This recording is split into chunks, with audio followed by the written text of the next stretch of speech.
What's the deal, everybody? Welcome back to the studio. Jeremy Deal here, and today we're doing things a little bit differently, and we're actually going to be commenting on a video that was made by another content creator in our field, specifically the real estate industry. His company is Loud and Clear Media, I believe, but either way, his channel is definitely Loud and Clear. I'll post that right down below so you can find him. He covers great topic matters. I really like his on-screen presence, calming, relaxing, very cool. And either way, we'll be talking about a video he just recently made. Real estate photography will be different in 2023. Now, I'll link that right up there, actually, I think is where it pops up. I think it's over there. Either way, there will be the link to it. So I would recommend going to watch his video first. So definitely go watch that. And then this is going to be covering a lot of the stuff that he talks about there and weighing in on my opinion, since I am in a different part of the country, a different part of the nation. This will really kind of be a good compare and contrast. And everyone who follows me, anyone out there who's a working professional in this real estate industry, I would invite you to do the same, just like I'm doing now. Let's continue this topic matter.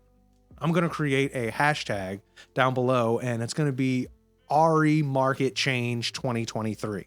And I'll put that up on the screen right now. So that way people following this topic matter will find an easy way to find all of these videos that we all create. And if you do create one and talk about this topic matter, please comment down below, share the link with it, go watch his video, comment, share the link there. Let's make this kind of a nationwide talk between us YouTubers that are professionally doing this real estate work in the field. So the first thing I want to talk about that he kind of brought up in his video is first-time buyers. And now keep in mind, he's in California. I'm in the Raleigh-Durham Triangle area of North Carolina. So that's how these two markets are different. And I have a bunch of notes right here in front of me, so I'll pull those nice and close to make sure I can actually tell you the things that I wrote down in response to his video, and I'll elaborate on them as we go on.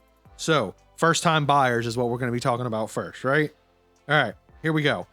So first-time buyers are still coming to our area, and that's because our area is growing. Lots of big industry is happening right here. I know there's a big Apple campus being built right now. So there are a lot of people moving here from other areas of the country that are more expensive than it is here. So we are seeing still first-time home buyers, but usually they're people in the tech industry or an engineer of some sort, and they're only going for very specific areas and typically very specific price point houses. And those houses do not seem to be the lower tier. Yep. That's what I've gotten written there. So let's kind of elaborate into that and talk about the lower tier in general. In our market, when I say the lower tier, it'll be $350 and below. So $350,000 and below is what I'm talking about for the lower tier. And overall, it seems like we've seen a big stagnation in that market in particular. Now, I see this is because, just like he said, it seems like these people that aren't first-time homeowners, but the people that would typically move up to a larger house, maybe they're increasing the size of their family, maybe they want a larger yard, whatever those reasons may be, those people aren't really moving.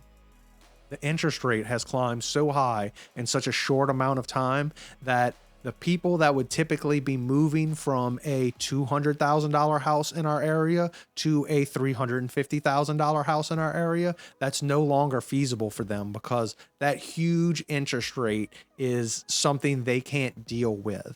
But what's weird is when you go to the middle marketplace, so I'm going to consider that everywhere from like 400,000 to 800,000 is the middle. And that in our area has actually exploded, especially in specific areas. So houses between 400 and 800,000 are the bread and butter for our industry right now in our area, or should I say my area, Raleigh-Durham area.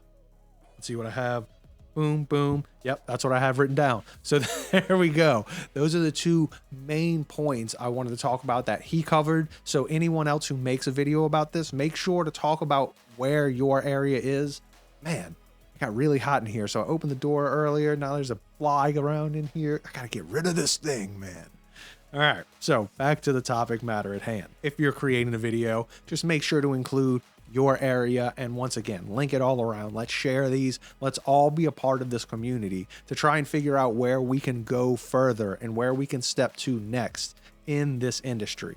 Now, I don't want to cover anything that he already talked about in his video because I'm assuming you went and watched that first. And if you didn't, you should, just to reiterate. But I will give you some of my tips and comments and all of these things about how you can help sustain yourself in this slack time or this lower market that everyone seems to be going through. I know I didn't mention it earlier, but this lowered market kind of happened overnight.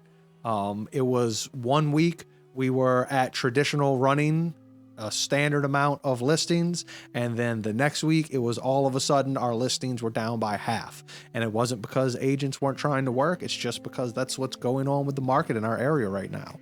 So the first thing I can tell you is that I would recommend really working with the agents you currently have to create something specific for them. That would be my best piece of advice. Not something as generic as just a photo shoot, but something that maybe doesn't cost a whole lot extra, just a little bit extra, that'll cost you a little bit of extra time, but will really increase their branding presence. That's what really gets the highest sales right now, are things that are increasing agents' branding, because just like us, the market is down, which means they are doing whatever they can to survive as well. So they grew, especially these newer agents that grew up in a COVID market where everything was super hot and the job was very easy. Now that it's back to a traditional or even a depreciated market, those agents are having a hard time. You'll see your steady long-term income bringers that have been with you for a long time, or at least have been in the industry for a long time. They know how to deal with these ebbs and flows in the industry, so they were prepared for this in advance. So just keep that in mind. It is down. Eventually it will go back up, but we're talking about while it's down right now. My next tip would be, especially with dealing with the clients you already have, is I talk about a lot in my videos. You can check out the link somewhere around here, but I would advise delivering via contact sheet, because it allows agents to feel like they're a part of the selection process for the images you deliver. And if you're a person who sells by the image, it will allow you to upsell those images without having to do anything. They'll see these angles and they'll be like, I really want it. I talk about it in a lot of my videos. Either way, the contact sheet would be my next big advice for you to do for your agents, just to upsell the ones you currently have. If you're not doing secondary and tertiary things like video, 360, all that jazz, I would recommend doing them, even though I've noticed in my market 360 is not what it used to be. I can't even remember the last time I did one, honestly. I do a lot of video, a lot of photos, a lot of aerials. Measurements are popular in our area, though it's not necessarily popular in other areas, but those are like my highest selling things right there. Those are the things I do the absolute most of. So 360s have kind of gone the waypoint in my industry, or at least from my clients, should I say. That's it. That's all the information I got for you. Please, someone else in the industry, I want to hear what it's like in your part of the world. We all want to know how to deal with this. This is going to be something that we get through as a group, and communicating with one another head first is the way to go. As always, keep rocking and rolling, enjoy what you're doing, make smart business decisions, and I will catch you next time.